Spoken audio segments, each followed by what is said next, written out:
Yung huling vlog ko mga pards, tungkol sa may ratings natin na bumababa na nga. Marami nag-comment doon na dapat gawin daw natin pagka kinakansilan tayo tapos kaabang kami rito sa may San Jose, baka may lumabas. Ayun oh.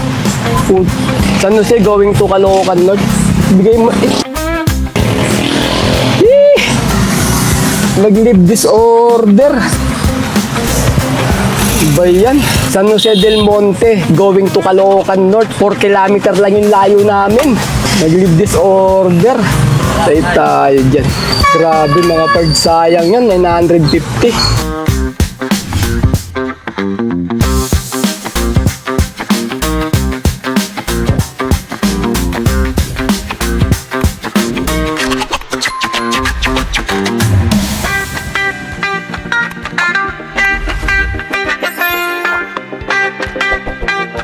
Good day mga pards! Today is another booking day na naman tayo. September 16 ngayon, Tuesday, 2025. Time check tayo, 9:46 AM. First booking namin from Santa Monica going to Makati sa halagang 831. Ang layo ng pickup location ay 1.8 km.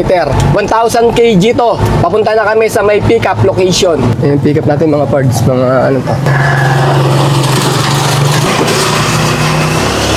Doon na bayad ma'am sa drop-off? Apo. Okay, ma'am. Salamat po ma'am. Time check, 10:23 AM. Nakakuha kami ng pangsabay mga pards, pang double booking namin. From Kaligayahan going to Mandaluyong sa halagang 827. Ang layo ng pickup location ay 2.3 km. 600 kg lang to. Papunta na kami sa may pickup location. Good morning mga pards. Na-miss ko kayo. Tagal ko rin hindi nakapag-vlog. Gawa ng masama yung panahon. Tapos masama rin yung pakiramdam namin ni tatay. Kaya galing lang namin sa trangkaso eh. Medyo babangon-bangon lang din namin. Buti na lang kahit nanti kami nakabiyahe ng mga nakarang araw, halos mag-isang linggo eh. Meron kami mga regular na pa-petiks-petiks na biyahe. At least kahit papano, kumita kami ni tatay. Ngayon, susubukan namin bumiyahe ni tatay ngayong Tuesday. Halos siguro mga 4 na araw kami hindi bumiyahe kay Lalamove eh. Kaya biyahe tayo ngayon mga pards. Subukan natin kumita gamit ang ating L300 FB 1000 kg dito kay Lalamove. Alright! Ano tayo mga pards? May second booking pickup natin. Ito, may baon ako tayo. Vitamins, gamot sa ubo, tsaka Vicks. Hindi nakakahinga. Minsan di ako nakakahinga eh. Malaki na yung butas ng ilong pero hindi pa nakakahinga. Nababarahan. Ganun sa loob. Computer chair. Electric fan. Ano? Yan. Ito, may glass ka lang.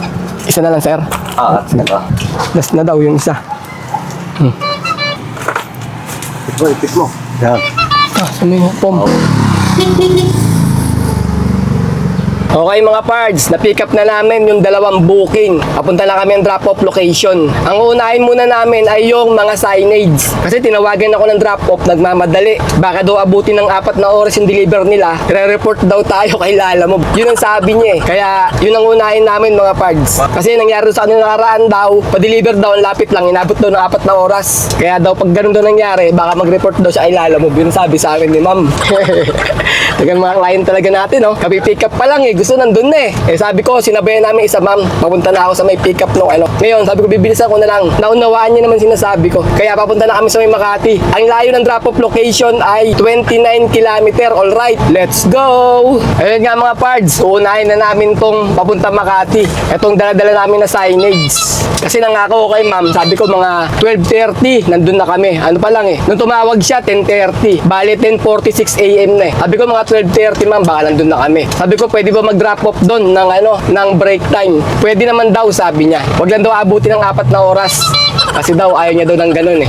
Yung huling vlog ko mga pards, tungkol sa may ratings natin na bumababa na nga. Marami nag-comment doon na dapat gawin daw natin pagka kinakansilan tayo tapos nire-report tayo o mali yung mga review na binibigay nila sa atin mga driver. Kasi pagka nag-cancel sila, hiningan sila ng reason kung bakit. Ngayon yung nagiging reason, hindi tama o hindi akma sa cancel ng booking mga pards. May mga nag-comment sa atin na dapat ganito daw ang gagawin natin pagka kinakancelan tayo tapos meron review na nakalagay doon. Ako kasi mga pards, matagal na ako kay Lalamove. Bale, wala na tayong seminar puro biyahe na lang ginagawa natin. Yung mga updated na mga rules ni Lalamove, hindi na natin gaano alam. Kaya yung mga bago, yung mga nag-seminar ngayon, alam nila ang gagawin pagka nakakancelan daw tayo nang hindi bababa yung ratings natin mga pards. Kaya pinapaalam ko din sa inyo, yung mga nag-comment sa akin, maraming salamat mga pards at ina-update nyo rin ako. Di ba mga pards, pagka nakakuha tayo ng booking, napupunta sa may ongoing booking yung booking na nakuha natin.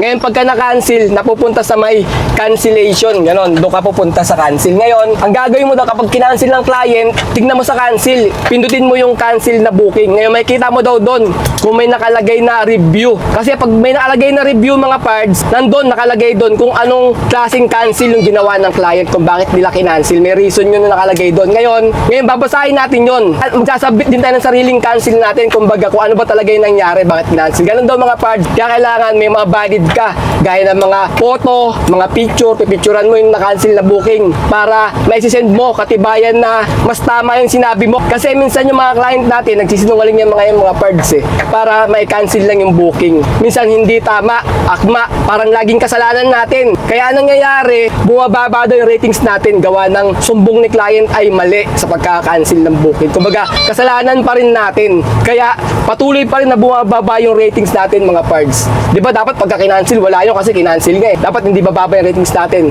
Kaya daw pala kadalasan, ganun nangyayari, bumababa daw yung ratings natin dahil sa mga hindi valid reason ng mga client natin. Tayong dinidiin na kasalanan natin, kaya kinancel yung booking. Ngayon, bibigyan tayo ng violation ni Lalamove, gawa nga ng tayo may kasalanan pa rin kung bakit kinancel Ang mangyayari parang, cancel without valid reason na mangyayari. Parang ganun pa rin, parang tayo pa rin nag-cancel, hindi sila. Kaya ang violation sa atin pa rin puputok at babawasan yung cancellation ratings natin mga pards. Pero mga pards, di ko pa nasubukan Kasi ako naman pagka kinancel ng client, parang okay na sa akin, cancel na yun. Kaya pala minsan bumababa pa rin yung ratings natin dahil ganun daw. Yung mga nag-seminar na nagsabi sa akin ng mga pards, ayun mga nagsasabi sa akin, mga nag-comment na ganun daw dapat pagka kinakancelan tayo ng booking ng client mga pards. Nalalamunan ko, parang dal-dal, rado na yung ilong ko, di ako makahinga, hinihingal ako. Dapat easy biyahe lang dapat tayo ngayon easy drive lang kumbaga, kasi baka mabinat tayo kaso parang hindi tayo makapag-easy ngayon, hindi tayo makapag-relax ngayon ayun na, traffic na rin pala dito, matay tayo dyan. Kung hindi tayo abot sa tinat ng oras ni mama, baka ma-report tayo Laban tayo sa one-port. Ang hirap talaga mga pards pagka barado yung ilong natin. Malaki na nga yung butas, nababaraan pa din. Kaya pala may reason kung bakit nilakayan yung butas dito. Siguro kung ganyan to maliit, baka wala na. Di na tayo nakahinga. Ganun lang. Pagka masama yung pakiramdam, ipahinga lang natin. Pagka kaya na ulit, di ba? Diskarte ulit para makuha natin yung mga gusto natin sa buhay. Ikaw tayo, ano pa bang gusto mo sa buhay tayo? Wala na? Wala na Masaya na si tatay Lahat na nakuha niya na May motor, may sasakyan, magandang buhay, may pamilya. Ano ba kulang sa'yo? Eroplano na lang. Eroplano tsaka yate. Wala pa siya. Mag-contractor ka para magkaroon ka ng mga mga magandang kotse, yate, eroplano. Makuha mo lahat. Makakulong ko pa. Yun lang, pagka na-booking ka.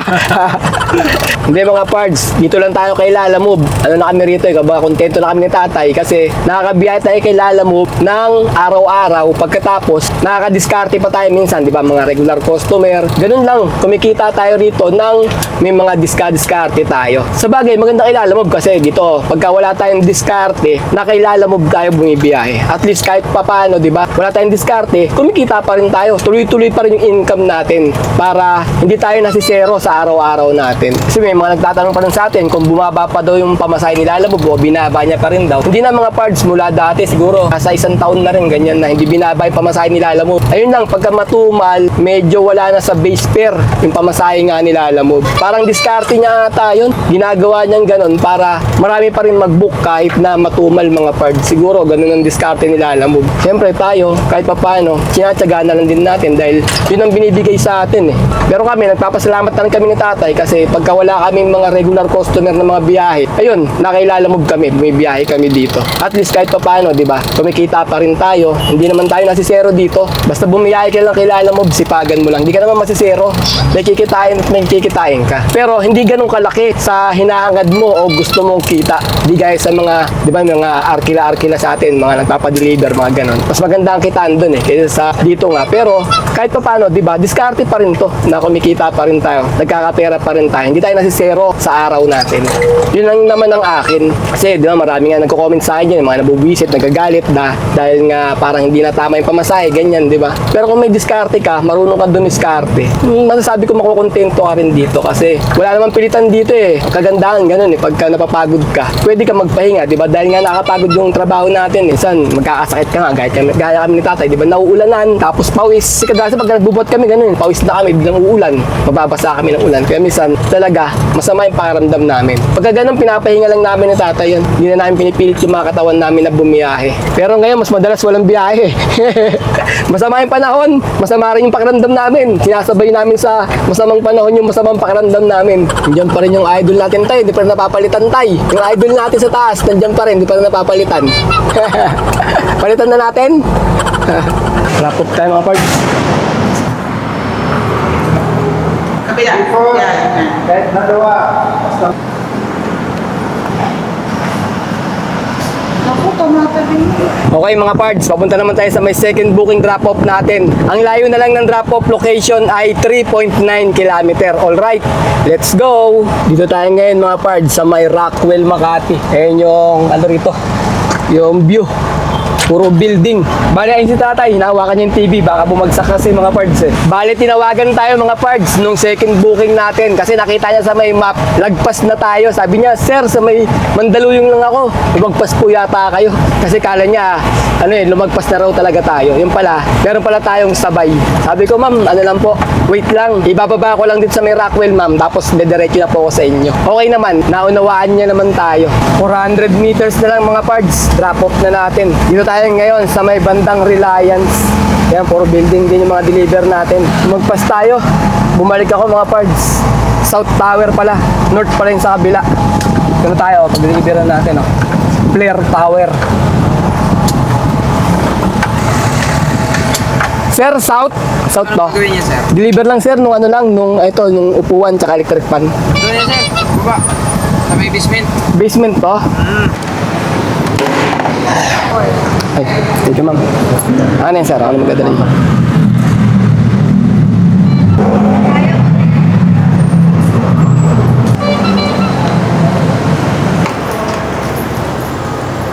Okay mga pards, natapos namin ng 1:08 PM yung dalawang booking namin. Launa na. Maghanap muna kami ng ulam ni tatay. Kakain muna kami, manananghalian muna kami dito. Ganun lang mga pards, pagka may client kayo na tumatawag sa inyo tapos nagagalit, kalma lang kayo, huwag kayong magagalit. Kasi pagka galit sila tapos sasabayan nyo rin ng galit, wala na. Hanggang sa mahantong sa report na yon mga pards. Kasi ganun lang ginagawa ko mga pards eh, kahit ano pang sabihin nila na hindi maganda. Basta ikaw, kalmado ka lang, ipaliwanag mo lang yung nangyayari sa'yo. Bandang huli, may isip lang din nila, di ba? Na hindi tayo nakikipagtalo sa kanila. Time check tayo, 1:33 PM. May third booking na kami. From Mandaluyong going to Tandansora. Sa halagang 638. Ang layo ng pick-up location ay 1.3 km. 1,000 kg to. Papunta na kami sa may pick-up location. Mga karton? May Mag-receive mga doon. tao naman dun eh. Ah, sige ma'am. 10 to, sa isang gato 10. Yeah. Apaka mo naman. Ako na magbabayad. 638. Kaya ma'am. 990. Ako lang ma'am, ako lang ako 10 ma'am. Sandali lang. Yan, Okay, ma'am, bigyan mo ipapo 10 po. yan. Thank you po. Thank you po. Ay. Thank you po. Ano, Pards? Thank you, sir.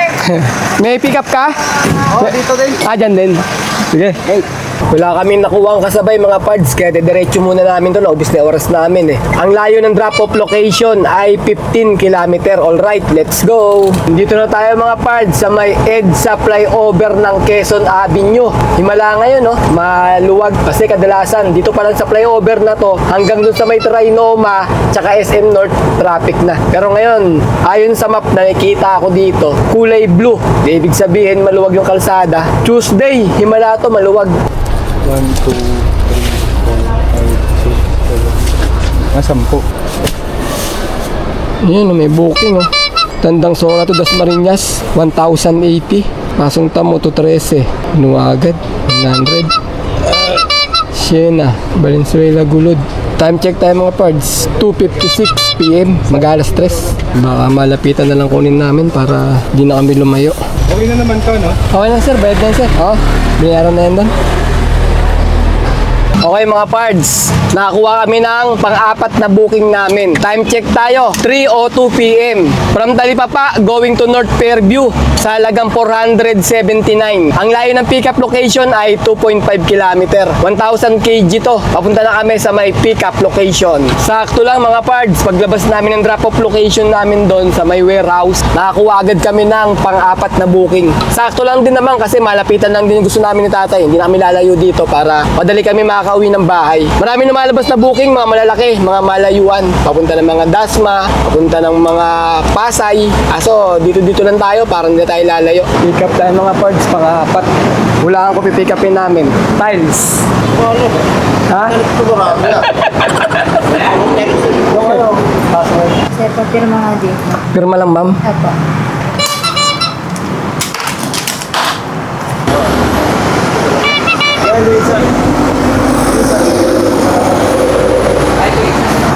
Okay, picture.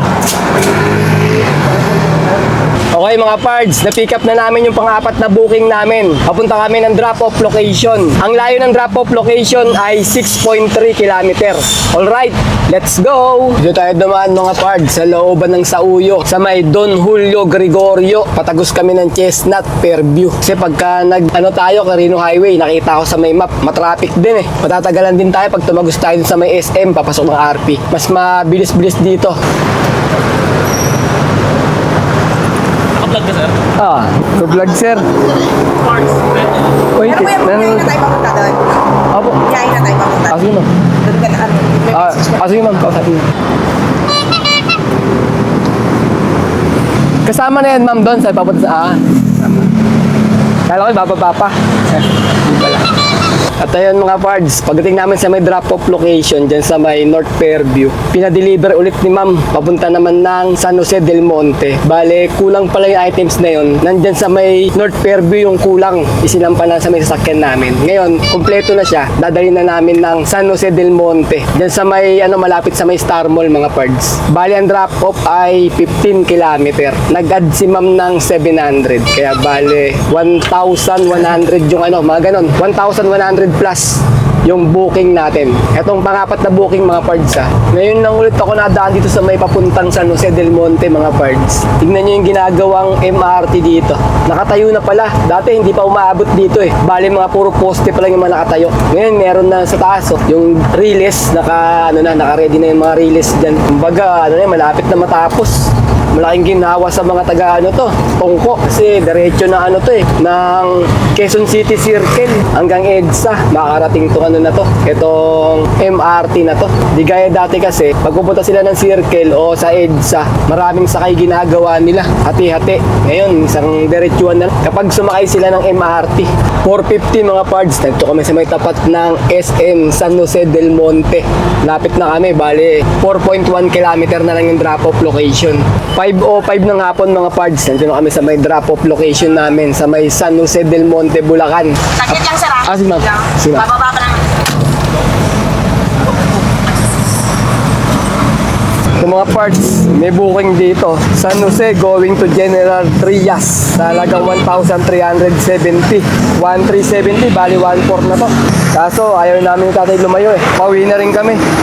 Kasi 5:07 na lang hapon. Po, meron pang isa pulling booking Lagro to Batangas City. 1,763. Batangas? Oo. 1,700. 1,700? Oo. Galing dito. Lagro. Ano? Galing Lagro. 5:22 na mga parts. Malapit na matapos yung pagdiskarga nila ng Abang kami rito sa may San Jose. Baka may lumabas. Ayun San Jose going to Caloocan North. Bigay mo. Nag-leave disorder. Iba yan. San Jose del Monte going to Caloocan North. 4 kilometer lang yung layo namin. Nag-leave disorder. Say tayo dyan. Grabe mga pards, sayang yun. 950. Panginayang. Sayang yun mga pards kasi yung Caloocan North malapit na sa amin yun. Sayang talaga, nakapanginayang. Dagdag kita sana yung 950 na yun. May kidlat siya kaya malaki yung pamasahe. Kasi San Jose, pagbaba mo dyan, Caloocan North na bago mag Novaliches.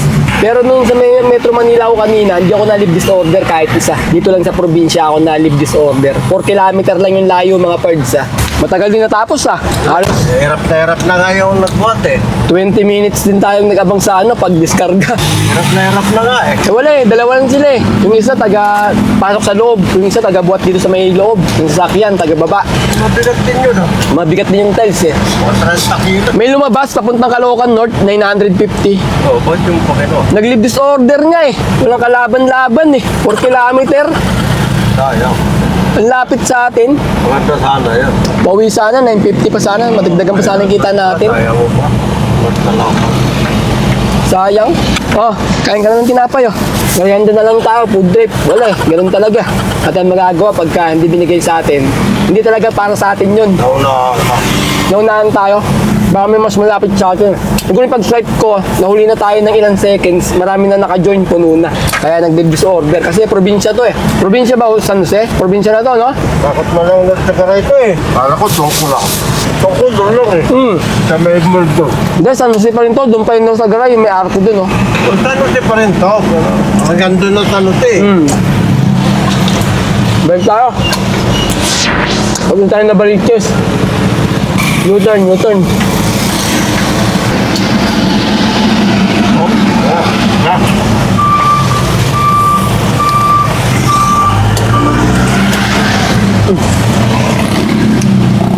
Gabi na, mag-alas 6 na, 5:27 ng hapon. Sakto lang din. Kung di man tayo makakuha, pwede na rin to. Buwelas na rin tayo kasi nadagdagan pa tayo ng isang booking.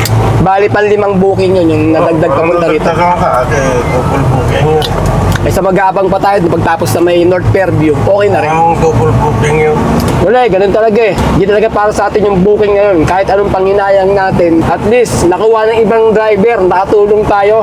Pero mas malapit. Siya ang swerte ngayon kasi nakuha niya pa yung booking ngayon Hapon na Mahirap na kumuha ng booking dito Pag ganitong oras dito sa may San Jose del Monte, wala na. Talagang tsamba-tsamba na lang yung booking na makukuha mo. Ayun, nabigay sa kanya, siya nakakuha. Swerte niya talaga. Para sa kanya talaga yun. Okay mga pards, income reveal tayo. Bali naka-4 na booking kami sa maghapon. At ang kinita namin ay 2,220. Pagkatapos nakakuha kami ng 100 na tip. Pag in-add natin dito, magiging 2,320. Pagkatapos i-add natin yung yung huling pa-deliver ni ma'am, yung mga tiles kasi nagdagdag siya ng isang pupuntahan papunta ng San Jose del Monte. Bali hindi na nakabook yun mga pards. Kasi ayaw na ibaba ni ma'am yung tiles. Gusto niya, kami na rin daw mag-atid sa may San Jose del Monte, Bulacan. Gawa ng, nandun naman yung kulang na in-order niya. Dinagdag niya lang sa may sasakyan. Tapos pumunta na kami ng San Jose del Monte. 700 binayad sa amin doon. Pag inad natin sa may 2,320, magiging 3,020. Tapos mga pards, sa 3,020, bawasan naman natin ng 800 na diesel. Saka 200 na pangkain. Bali 1,000 yon. 3,020 minus 1,000 equals 2,020. Ayun mga pards, naka 2,020 kami na malinis. Labas na rin yung pangkain, pan-diesel, saka yung commission nila Lalamove.